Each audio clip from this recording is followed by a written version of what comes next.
This is Democracy Now!, democracynow.org, The War and Peace Report. I'm Amy Goodman. In this special broadcast, we spend the hour with our own Juan González. He recently gave 3 major farewell speeches in his hometown of New York before moving to Chicago. Juan González is an award-winning journalist, an investigative reporter who spent 29 years as a columnist for the New York Daily News. He's a 2-time winner of the George Polk Award, as well as many others, and author of many books, including the classic Harvest of Empire, A History of Latinos in America, which has just been reissued and also published in Spanish. His other books include News for All the People, The Epic Story of Race, and The American Media. Juan is founder and past president of the National Association of Hispanic Journalists. Before beginning his career in journalism, he spent several years as a Latino community and civil rights activist, helping to found and lead the Young Lords during the late 60s. Juan González has also been co-host of Democracy Now! Since we began in 1996, more than a quarter of a century ago. He's continuing to co-host the show from his new home in Chicago. We begin today with the address he gave in late November at the Columbia Journalism School, reflecting on 40 years of fighting for racial and social justice in journalism. As some of you know, mine has not been your typical journalism career. I've been grappling now for more than 50 years, initially as an activist, then for decades as a journalist and a student of history, with the burning issue of how oppressed and marginalized people can best create and disseminate a narrative that truly reflects their lives, not just accepting the simple-minded, stereotypical and often denigrating narratives of them fashioned by those with greater power and wealth, but instead offering a fuller and more accurate picture of who they are, of their passion and their pain, their achievements and failures, their hopes and their dreams. Because of my insistence on this approach throughout my career, I was labeled by many of my colleagues in the commercial media as a, quote, advocacy journalist, as if that was somehow a distinct and less developed form of real journalism, some outlier. But more about that in a minute. That I ended up a reporter and a radical activist to boot, you can chalk up to Miss Bonagura, to the 1968 Columbia student strike, and to the Young Lords. One gave me the skills, the two gave me the mind and the heart. Pauline Bonagura was the one public school teacher every kid dreams of. She was the English and journalism instructor at Franklin K. Lane High School in East New York, Brooklyn. If you haven't been outside of New York City, you'd never heard of East New York until the new show that just came out. Young, charismatic, and relentless, she had a hopeless love affair with the English language and was determined all her students would master not only grammar and writing, but the art of reporting. The number of fine journalists she produced is remarkable. David Vidal, who for years was a foreign correspondent for the New York Times. Stephen Handelman, who worked for decades for the Toronto Star. Carol Carmichael, who was an editor for years, a managing editor at the Seattle Times. Janet McMillan, a sterling reporter at the Philadelphia Inquirer. All of us were Bonagura's students. She plucked me, a shy kid from a working-class Puerto Rican family in the Cypress Hills projects of East New York, and decided that I would be editor of the Lane Reporter, the paper that she advised, a paper that almost every year won top prizes from the Columbia Scholastic Press Association. And that probably had a lot to do with my eventually getting into Columbia College on a full scholarship. My activism, of course, began right here on Morningside Heights as a Columbia undergrad. On April 23rd, 1968, in the midst of the Vietnam War, and only weeks after Martin Luther King was gunned down in Memphis, touching off a stunning series of urban rebellions in America. Right here on this campus, hundreds of Columbia and Barnard students occupied and barricaded several buildings. We did so to protest the university's arrogant and racist land expansion onto Morningside Heights and the Harlem neighborhoods, and to achieve an end to the university's research for the military in Vietnam. I was a senior at the time, first in my family to attend college. Somehow I emerged as one of the leaders of our student strike coordinating committee, which is how I came to know and befriend many of the young 1960s radicals who would go on to considerable notoriety. SDS leaders Mark Rudd, Bernardine Dorn, Tom Hayden, David Gilbert, Kathy Boudin, Yippie leader Abby Hoffman, the great civil rights lawyers Jerry Lefcourt and William Kunstler. Our initial week-long protest ended with a brutal police assault on the campus, where more than 700 of us were arrested, more than 100 people injured and hospitalized, including several professors, all of which provoked a massive student boycott of classes that paralyzed the university for the rest of the semester, that reverberated across the nation at other college campuses, and that soon resulted in the resignation of Columbia President Grayson Kirk and the university provost David Truman. A year later, I helped found the Young Lords organization in East Harlem, the neighborhood where I had originally grown up. The Lords were a loud, brash, rebellious, and talented group who sought to defend the Puerto Rican migrant community from systemic discrimination and to end our homeland's colonial status. For a few brief years, we became a thorn in the side of the establishment and the police in this town and cities throughout the East Coast, with our many occupations of institutions and militant actions against police abuse. And in the process, we inspired a generation of young Latinos to demand more equitable treatment. We focused not only on the concrete bread and butter issues of more traditional community organizers, better schools, better health care, better city services, but we also, in the mold of other organizations like the Black Panther Party and the Republic of New Africa, openly espoused socialist ideals and militant internationalism, refusing to fight in the Vietnam War, inspired by the Cuban Revolution, seeking solidarity with liberation wars against Western imperialism in Africa and Latin America.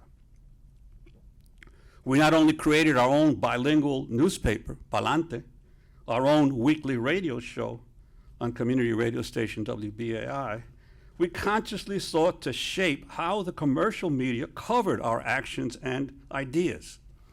As a result, the Lords emerged as one of the few 1960s revolutionary groups that received considerable sympathetic coverage in the mainstream press.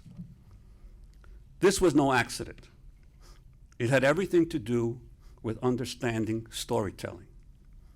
Our Minister of Information, Pablo Yoruba Guzman, who was only 19 when we started, had studied while as a student at Bronx High School of Science, one of the visionary media scholars of that era, the Canadian philosopher Marshall McLuhan. Pablo had quickly digested the essence of McLuhan's remarkable critique that every mass medium touches the human brain in a different manner, that every medium acts on us not primarily through the words or images it conveys, but through the way it connects to our brain and triggers our emotions. McLuhan, of course, famously proclaimed that, quote, the media are extensions of human beings, that the content of a medium, he once wrote, is like the juicy piece of meat carried by the burglar to distract the watchdog of the mind. Pablo then consciously worked to shape a distinct message for each medium that we dealt with: newspapers, radio, TV. McLuhan, of course, was writing long before the creation of the internet, the World Wide Web, and the smartphone, advances that only further confirmed his pioneering theories. Think about it. What is more important today? The actual content of any message or video we receive on our smartphone, or the fact that the device itself has become the most indispensable instrument of modern society, tying us to the outside world, and through it, not only are we in constant contact with our family, friends, employers, and even total strangers, but unseen forces are constantly tracking us, surveilling our thoughts and wants, our every search, our every action, everywhere we go. Even as youngsters, we in the Lords understood the power of the media, and we consciously cultivated that good coverage. We were helped by the first brilliant crop of young Black and Latino reporters in the city's press, to whom Pablo fed exclusives, and who in turn repaid us with more sympathetic coverage than their white colleagues. People like a young Ed Bradley at WCBS, like Gil Noble at WABC, like Gloria Rojas at WNBC, Rudy Garcia at the Daily News, and of course, white writers like Jack Newfield at the Village Voice. Shaping the narrative, however, does not simply involve good stories. To be done well, it requires a deep connection, a virtual fusion between the storytellers and the subjects of their stories. We're spending the hour with Democracy Now! Co-host Juan González. We continue with his recent address at the Columbia Journalism School, reflecting on his 40 years of fighting for racial and social justice in journalism. My first job in journalism was at the Philadelphia Daily News in 1978. I started as a general assignment reporter. Before my rookie year was up, the Iran hostage crisis had erupted. And I'll never forget being in the newsroom one day and going to the bulletin board where employees posted all kinds of information on things for sale and other things of interest. And there was a petition on the bulletin board by many of the reporters at the Philadelphia Daily News, an open letter to the White House demanding that if the hostages were harmed, that we should nuke Tehran. These were intelligent reporters in a major metropolitan newspaper openly saying we should drop a nuclear bomb on Iran to solve the crisis that we were facing. So, of course, I was shocked, to say the least. So I went into my editor-in-chief. I was just a young reporter at the time, and editor-in-chief had taken a liking to me. And I said, you have a policy of allowing any reporter to submit an opinion piece for the paper. I want to submit an opinion piece to counter this thing on the bulletin board.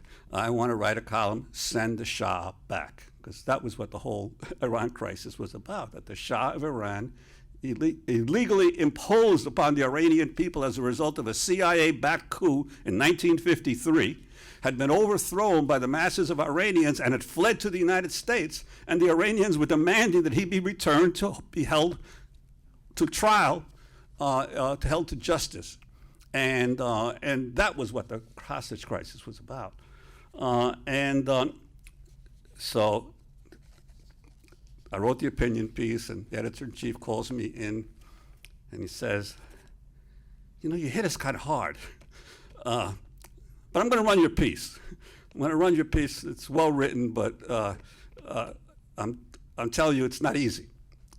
That was my first understanding that it was possible to challenge the dominant narrative, even in the commercial media, and at times have some kind of success. About a year later, I had been part of a group that had helped the Puerto Rican community that had built an organization called the National Congress for Puerto Rican Rights.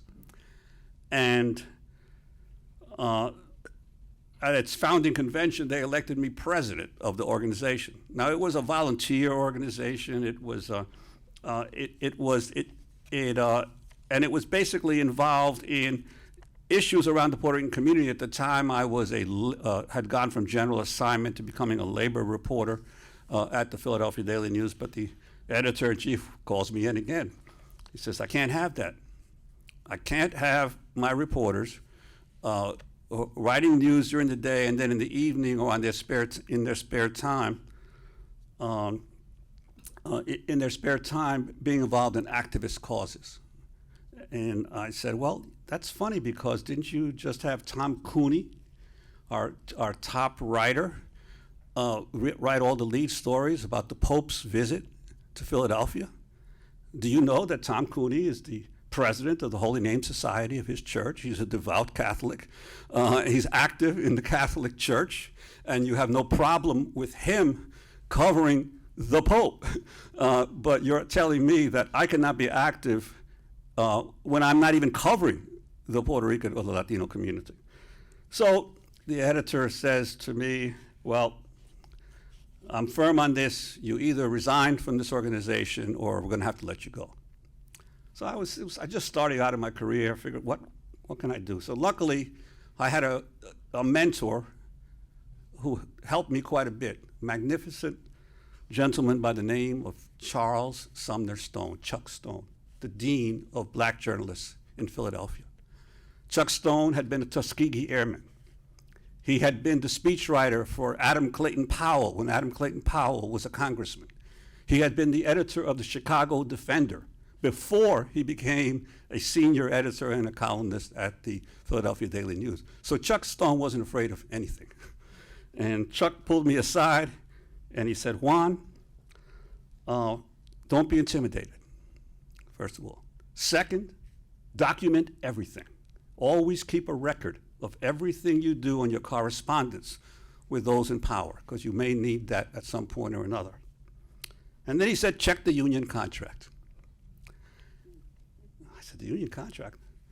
So I checked the contract of the Newspaper Guild, and there was a clause in the Newspaper Guild contract that said that if a member of the Guild had been elected to a public office or an office of public responsibility for a term up to 4 years, that they could request a leave of absence and then get their job back.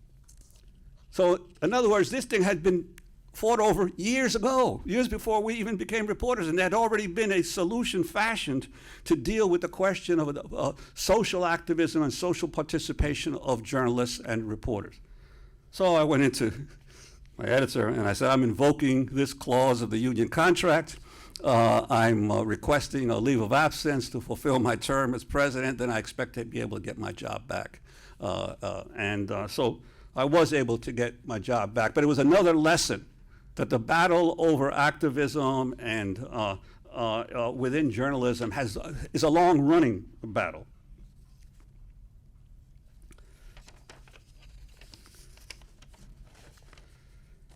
Thankfully, my experiences in the Lords and my own readings had strengthened my growing belief that the commercial media were not the entire universe of the press in America.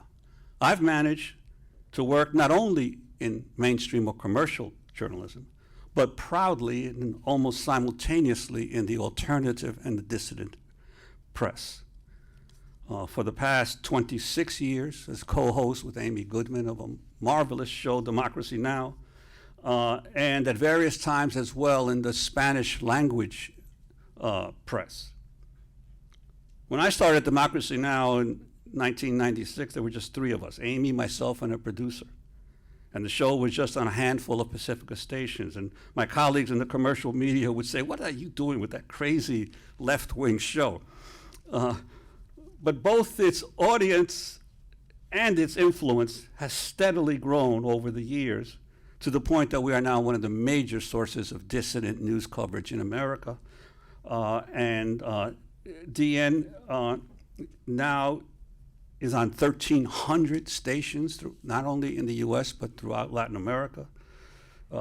Several hundred in Latin America, more than 1 million followers on social media, and a full-time staff of 30 people, state-of-the-art studios in the Chelsea section of Manhattan, and one of the few organizations that consistently covers international news. All of that started from just a few people who were convinced that there was another way to tell the news narratives in this country. In my 2012 book, News for All the People, The Epic Story of Race in the American Media, my co-author Joe Torres and I examined in depth the historic conflicts and interplay between these three distinct and separate streams of the media: the commercial press, the alternative or dissident press, and the press by people of color, each of which have a long history in this country, and there's been a constant narrative and counter-narrative between them. The commercial press, from public occurrences in 1690, Benjamin Harris and the Boston Newsletter in 1704, through to the Pulitzer and Hearst chains, and of course to the modern Goliaths of our time, the CNNs, the New York Times, the Fox Newses, and so forth. But there's been a separate stream of the press in America. The radical press, from the working men's publications of the 1830s through the muckrakers of the late 19th century, Ray Stannard Baker, Lincoln Steffens, Upton Sinclair, Ida Tarbell, the socialist and communist presses of the early and mid 20th century, the New Left press of the 1960s, and to the progressive blogs and news sites of today, such as Common Dreams, Sheer Post, Counterpunch, The Intercept, Consortium News. This whole other stream of the press has been involved in a battle over narrative with the commercial and corporate press. And there is a third stream. Because people of color were systematically excluded for 200 years from both the commercial press and the dissident and working men's press, they had to create their own voices. 1827, Freedom's Journal, John Russell and Samuel Cornish, the first black newspaper in the world. We wish to plead our own cause. Too long have others spoken for us. From the press and the pulpit, we have suffered much by being incorrectly represented. That's March of 1827. You could write that today and it would still have resonance. On to great journalists like Marianne Shadd Carey and Ida B. Wells campaigning against lynching. Or Elias Boudinot and the Cherokee Phoenix, the first Native American newspaper in the world in 1828 in New Echota, Georgia. To John Rollins Ridge, the Native American who founded the Sacramento Bee. A Cherokee was a founder of the Sacramento Bee that became the basis of the McClaskey chain. The Golden Hills News, 1854, the first Chinese language newspaper in the United States, or the work of Wong Ching Fu, founder of the Chinese American in 1883, right here in New York City. There were over 25 Chinese language newspapers in the United States before the 20th century. There were hundreds of Spanish-speaking papers in the country. And of course, in the Spanish language press, there's an enormous radical tradition, not just a news tradition, a radical news tradition. From Enrique Salazar, who founded La Voz del Pueblo in Las Vegas, New Mexico in the 1890s, to Jose Agustin Quintero, who founded El Ranchero in 1855 in San Antonio, to Jose Marti, one of the really great journalists, covering the United States. He lived in New York City for 15 years and wrote for Latin American papers, some of the most unbelievably great news coverage of the United States, written in Spanish by the founding father of Cuba, Jose Marti. To Ricardo Flores Magón, the anarchist, with his paper Regeneración, that was published throughout the Southwest here and was really the precursor of what became the Mexican Revolution. To Jovita Idar, the great Mexican-American in Laredo, Texas, who edited La Crónica and who campaigned against the lynching of Mexicans and against the segregation of Mexican schools and of the lack of the stealing of the land of Mexicans by the Anglo settlers. To more modern times, Jesus Colón, who for decades wrote a column for the Daily Worker, the official Communist Party paper here in the United States. He was a columnist for the Daily Worker in the 1950s. So there is a long tradition of journalists of the Latino community who not only covered the news of the community, but covered it from a radical perspective.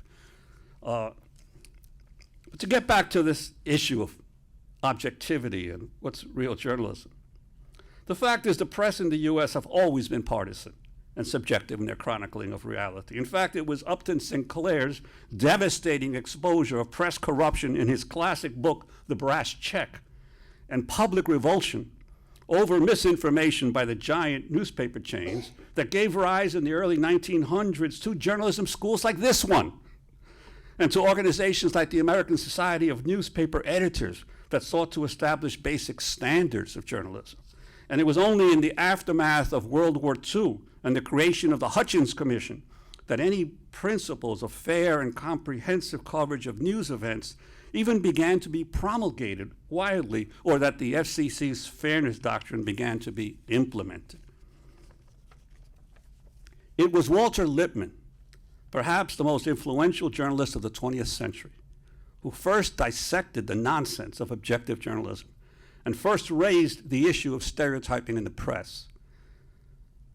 As we say in our book, it is the job of the modern journalist to witness events in the wider world and then convey those events and their meaning to the rest of us as quickly as possible. But such reports are fraught with weaknesses inherent to each reporter's own perception of reality, the subjectivity that so often springs from upbringing, education, class, race, religion, and gender. The less the journalist knows about the event or the subject at hand, the more likely he or she is to produce a crude or blurred representation of it. Those reports are then further filtered by editors and publishers who get to decide which portions of the reporter's dispatch are newsworthy and will survive, and which will disappear in the editing process. Lippmann warned 100 years ago. His book, Public Opinion, was written in 1922. He warned 100 years ago of the distortions that were inherent in such a process. To quote Lippmann, "For the most part, we do not first see and then define. We define first and then see. In the great blooming, buzzing confusion of the outer world, we pick out what our culture has already defined for us, and we tend to perceive that which we have picked out in the form stereotyped for us by our culture. And we are deluding ourselves if we think that chronicling of events occurs in any other way." As you can imagine, my views did not always sit well with my editors in the commercial press. And over the decades, even as I kept breaking major stories that others had ignored, and even if they conceded the accuracy of my reporting, they could not accept my advocacy bent. In fact, I must be the only reporter in mainstream journalism with an extensive rap sheet, having been arrested about a dozen times over 4 decades, the 60s, 70s, 80s, and 90s, on a variety of criminal charges: criminal trespass, contempt of court, marijuana possession, inciting to riot, draft evasion, all except for the marijuana bust related to political protests. Mike McAlery often joked to me. Mike was a colleague of mine, a Pulitzer Prize winner at the New York Daily News, who died very young, in his 40s. Mike often joked to me that one day he went into the old Daily News library and came across the paper's clips on my radical days. This was when papers still had massive dusty files of yellow cutout articles stuffed into pocket folders under various subjects and names. Now, of course, you just do a Google search. And the clip folder that he found was titled Juan González, Revolutionary. But by then, someone had crossed out revolutionary and changed it to Daily News columnist. Just before 1990, Mac and I, as 2 star columnists at the News, were both sent, along with a reporter and a photographer, to cover the US invasion of Panama. Mac and the others chose to be embedded with our military and tell their story. And I, because I was the only one who spoke Spanish, and because I knew from the start that this was an illegal invasion of a country that posed no threat to the United States, made my way into the barrios of Panama City to report on the invasion's impact on the Panamanian people. And that brings me to the issue of war. Very timely issue today. Throughout the history of civilization, governments have had to justify wars to their people. How else could they get the people to send their sons and daughters to the front to fight? But in every war, at least one side is lying to its people, and quite often both are. And the press has always been essential for whipping up public hysteria for war. From the patriot press printers of the American Revolution, Ben Franklin, Benjamin Eades, Sam Adams, to the war press of New Orleans that was the one that pushed for the U.S. To get involved in the war with Mexico, to the yellow press of the Spanish-American War, to the Committee on Public Information that spread worldwide propaganda for the First World War, all the Panama-like imperialist interventions of our country in Nicaragua, in the Dominican Republic, in Cuba, in Vietnam, Grenada, Iraq, Afghanistan, and today, Ukraine. Our commercial press inevitably rally round the flag, the press releases and the narrative of our generals and politicians, and they rarely shine light on the voices of peacemakers or even to legitimate questions raised by those opposed to our wars. It is in time of war that journalists face their greatest challenge. And having the courage to question or oppose your own government's actions in war is the ultimate test of independent journalism. The various times I did so, during the Iran hostage crisis, during the Panama invasion, during the Iraq War, were among the most difficult periods of my career. But having been steeled by those early experiences in the Columbia strike and on the streets of East Harlem with the Lords, it was not difficult to withstand efforts to intimidate me or dismiss my reporting by those who felt they were only doing their job. Most of my reporting, however, has not been about such weighty issues of race, war, and politics, but about individuals seeking a better life and seeking some form of justice. When I began writing my column for the Daily News in 1987, I had to decide what my particular approach would be. In a city brimming with extraordinary writers, Jimmy Breslin, Murray Kempton, Pete Hamill, Russell Baker, Sidney Schamberg, and awash with many able young writers, my modest contribution, I decided, would be a voice from another part of New York, not writing about outcast neighborhoods, but from them, not simply to entertain, but to change, not after the fact, but before it, when coverage could still make a difference. In daily news writing, time becomes both an enemy and an ally. What you lose in the chance to chisel and refine for the relative few, you gain in the opportunity to influence and energize the many. I sought to use as many of my columns as possible to probe the injustices visited upon the powerless. Yes, the rich and the famous are also victims on occasion, but they have so many politicians, lobbyists, lawyers, gossip columnists, even editorial boards, ready to jump to their defense, that they will always do fine without my help. I preferred the desperate, unknown reader who came to me because he or she has gone everywhere else and no one would listen.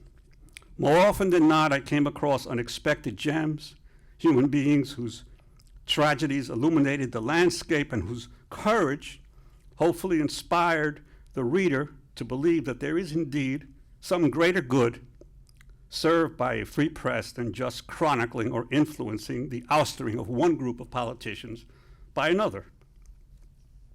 So that's been my journey. A short sketch of what I tried to do with the skills Ms. Bonagura gave me, with the radical views of the world I first learned here at Columbia in the midst of the '68 strike, and with the courage and heart the Lords exemplified. And the main lesson of it all, Never stop believing a better world is possible when you dare to struggle for it, but strive to do so with the knowledge of the efforts that paved the way for you, with the humility to learn from your mistakes, and as the great Chuck Stone counseled, remember to document everything. Thank you. We're spending the hour with Democracy Now!'s Juan González. He recently gave 3 farewell addresses in his hometown of New York before moving to Chicago. We turn now to part of a speech he gave called Latinos, Race, and Empire. He was speaking at the CUNY Graduate Center, that's the City University of New York. Just before he spoke, New York City Council member Alexa Aviles presented Juan with a New York City proclamation recognizing his remarkable achievements.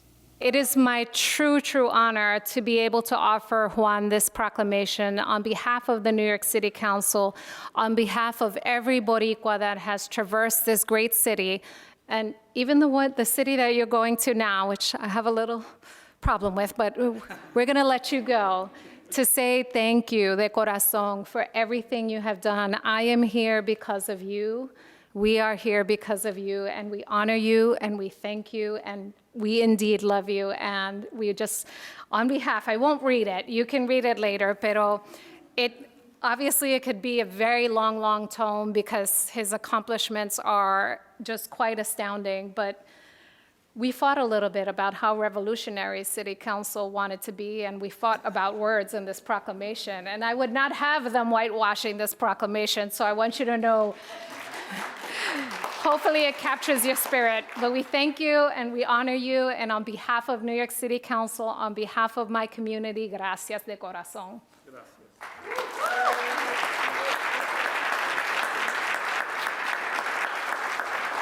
That's New York City Council member Alexa Aviles presenting Juan with a New York City Council proclamation for his decades of contribution in New York. Then Juan gave his speech. This is an excerpt of Latinos, Race, and Empire. Tonight in this final talk, Latinos, Race, and Empire, I hope to use the lens of my work in a variety of grassroots Latino organizations that fought to achieve social and racial justice, to oppose colonialism and imperialism, with a special focus on what they can teach today's generation. In retrospect, this area was perhaps my most important life's work. It eventually led to my writing of Harvest of Empire, which, to my complete surprise, became perhaps the best-selling work in the United States on Latino history of the past 20 years. The book's main thesis is that the massive Latino presence in the United States today, more than 62 million people and growing, is a direct result of the late 19th and early 20th century penetration and pillaging of Latin America by U.S. banks, corporations, and the military. Latinos, quite simply, are the harvest of the empire. An unintended harvest, for sure, but one nonetheless. Tonight's event is meant in part to commemorate the release earlier this year of a new and updated edition of Harvest, and also the publication, as Johanna mentioned just a few weeks ago, of the first Spanish-language translation of the book titled La Cosecha del Imperio. But there's another reason why I feel the need to speak out now before my departure.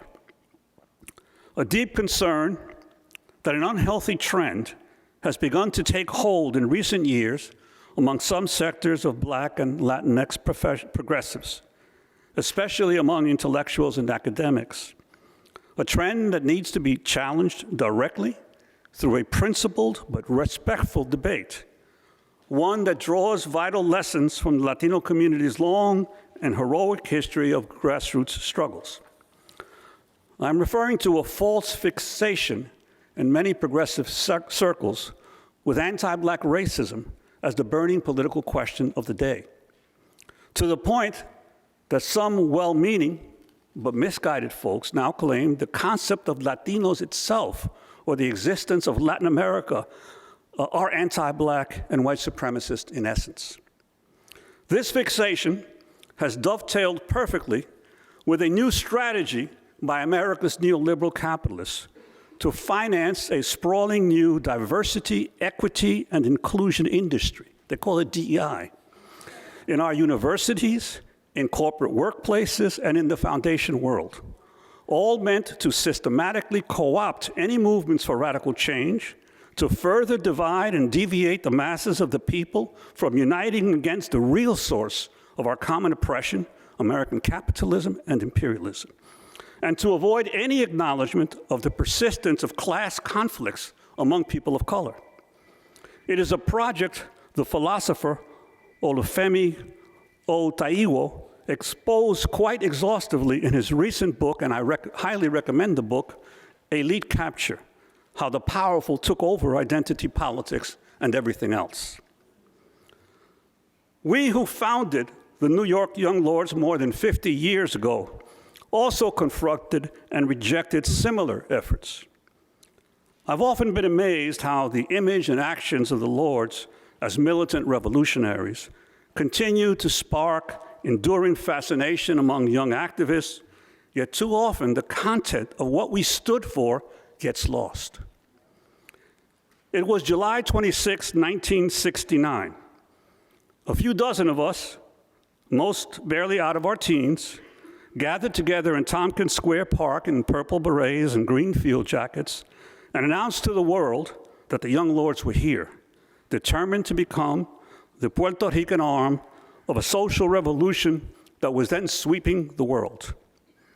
I was 21 then, barely the oldest member of the original Central Committee.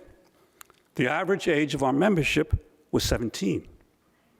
Over the next few years, we astonished ourselves and everyone around us with what we managed to accomplish.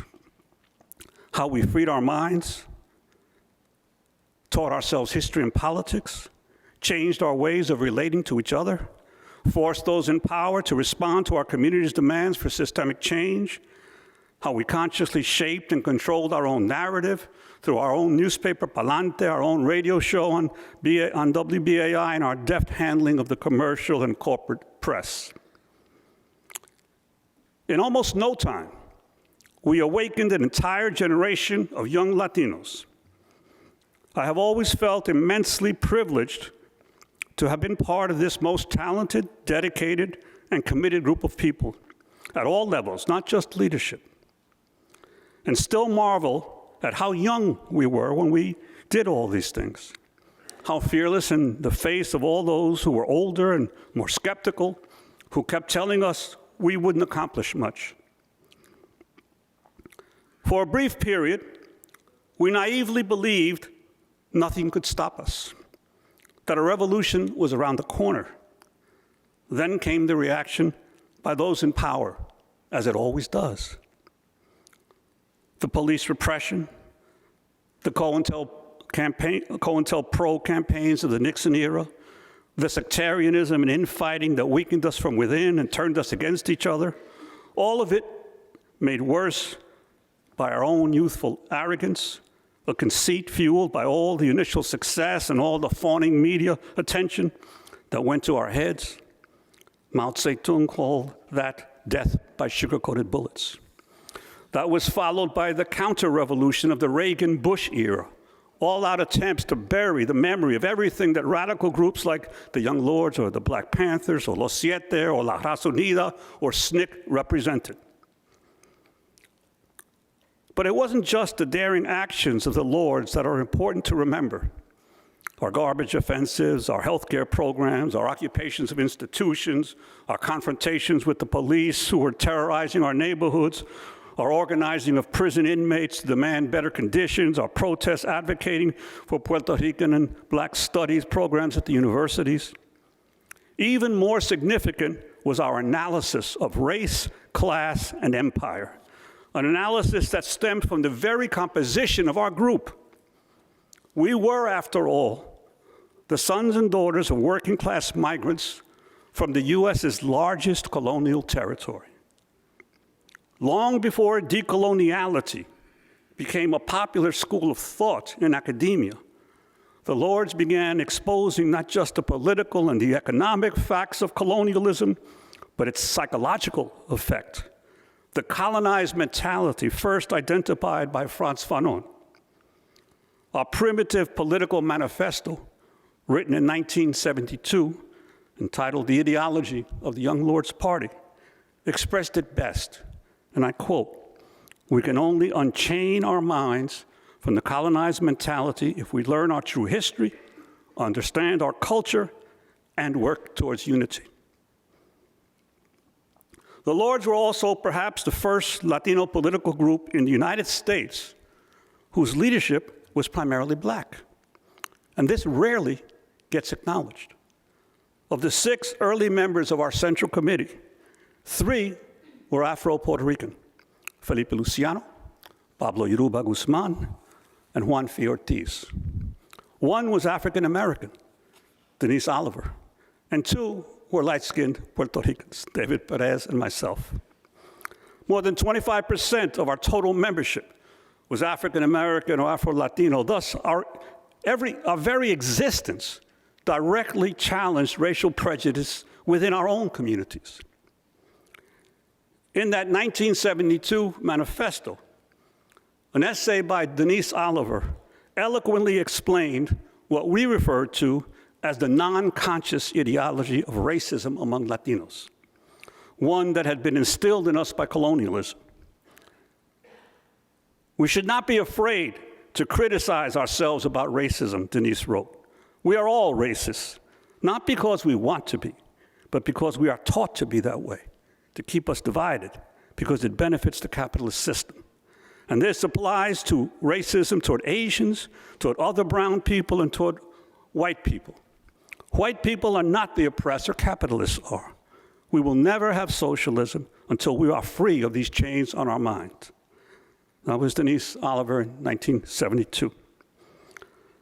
Back then, we always distinguished between the individual racial biases imbued in us by colonialism and capitalism, what we refer to as contradictions among the people, and the systematically racist policies of the society's major institutions, which we called antagonistic contradictions between classes.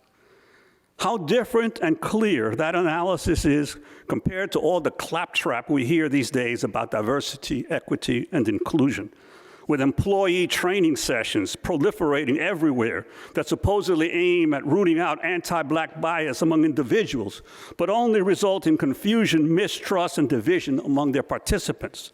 Sessions run by so-called diversity consultants, paid as much as $1,000 per hour by the very forces that perpetuate systemic racial and class oppression.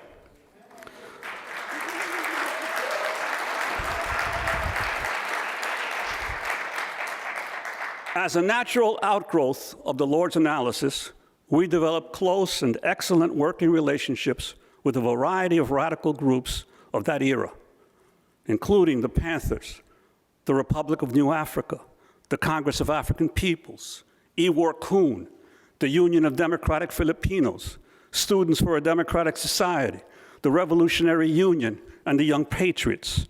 And we were also founding members of the original Rainbow Coalition created by the late great Panther leader Fred Hampton. In short, we never sought to focus on what divides racial and ethnic groups, but instead to elevate what unites us. After the Lords fell apart, many of us moved on to other movements and causes, but we always held fast to the slogan, "Unite the many to defeat the few." My references tonight to Fanon and Nkrumah and the evolution of class struggle among colonial peoples is for a reason. In the Young Lords, the colonial condition of our homeland was always central to our identity. Our iconic button featured a map of the island and the slogan, "Tengo Puerto Rico en mi corazón." I have Puerto Rico in my heart. And an end to US colonial control was a key plank of our program. The lessons of that for today are important to grasp. 50 years ago, we used to say that the Puerto Rican people were a divided nation, 1/3 of us living in the United States and 2/3 in Puerto Rico. Today, those statistics have been dramatically reversed. Some 5.8 million Puerto Ricans now reside in the United States, while just 3.2 million reside on the island, according to the 2020 census. 5/8 of our population, in other words, is now here. There are today 4 Puerto Ricans in Congress with a vote: Nidia Velázquez, Alexandria Ocasio-Cortez, and Richie Torres from New York, and Darren Soto from Central Florida. There is only one in Congress from the island, resident Commissioner Jennifer González. She has no vote. The bulk of the political power of the Puerto Rican people, in other words, is now here in the United States.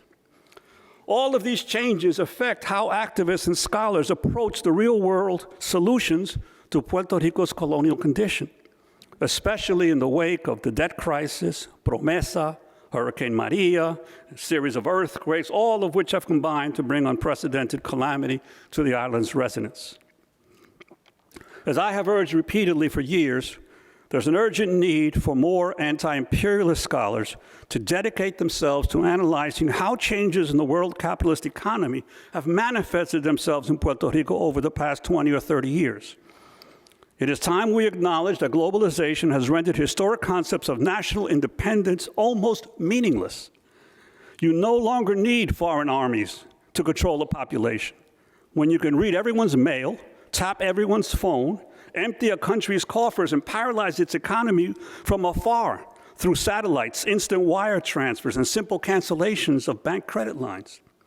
Today, small nations need more creative and flexible tactics to defend themselves from bullying by larger ones, to assert national sovereignty in an increasingly interdependent world. And Puerto Rican activists will never successfully tackle such problems with rote references to conditions 50 years ago. I don't claim to have all the answers, only that we must work harder than ever to find solutions, and that we must never forget to ask what class interest is served by any solution. My observations tonight are not meant to needlessly cast fault on anyone, only to emphasize that the crucial test of our ideas and actions, no matter how high-sounding the words, comes in the crucible of popular struggle, especially if that struggle requires confrontation with the very institutions to which you belong or that employ you. That is how it was more than 50 years ago when I first became a young lord. And judging by the widespread youth rebellions across the nation, the Black Lives Matter, immigrant rights, and climate change movements, that is how it will continue to be in the future. Because all the accumulated knowledge and experience of radicals and progressives and revolutionaries mean nothing unless we draw the right lessons, unless they lead us to a freer, more just world, one where the fight against class oppression and empire remains at the center of everything we do. Juan González, speaking at the CUNY Graduate Center, that's the City University of New York, his speech, Latinos, Race, and Empire. You can watch the full speech, actually the trilogy of his speeches, all 3 of his farewell speeches, at democracynow.org. And that does it for today's show. Democracy Now! Is produced with Renee Phelps, Mike Burke, Dina Gesder, Messiah Rhodes, Nermeen Sheikh, Maria Tarasena, Tammy Warnoff, Tarina Nadura, Sam Alcoff, Tamery Astudio, John Hamilton, Rabbi Karen, Hani Massoud, and Mary Conlon. Our executive director is Julie Crosby. Special thanks to Becca Staley, John Randolph, Paul Powell, Mike DeFilippo, Miguel Noguera, Hugh Grant, Dennis Moynihan, David Prude, and Dennis McCormick. I'm Amy Goodman. Thanks for joining us.